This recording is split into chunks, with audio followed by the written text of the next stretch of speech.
সভা সমিতিতে বললাম, লেখালেখিতে বললাম যে ঋণ মানুষের মানবিক অধিকার। সবাই হাসাহাসি করল। আপনি ঋণের কথাও বলেন, অধিকারের কথাও বলেন, এটা কোন ধরনের কথা?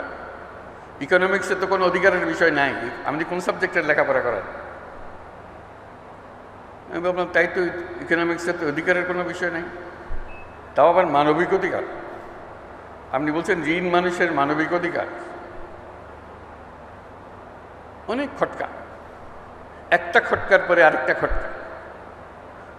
তারপরে বললাম আমরা দারিদ্রকে জাদুঘরে পাঠাবো।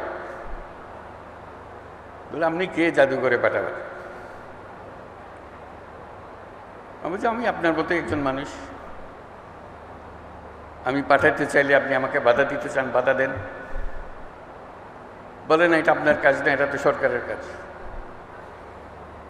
তাহলে আমি আমার কাজ করে করতে থাকি, সরকার বাধা দিলে তখন দেখব। এই যে বললাম যে আমি জোবরার মহিলাদের কাছ থেকে নতুন অর্থনীতি শেখা আরম্ভ করলাম, সেই হিসেবে জোবরা আমার নতুন বিশ্ববিদ্যালয়ে দাঁড়িয়ে গেল।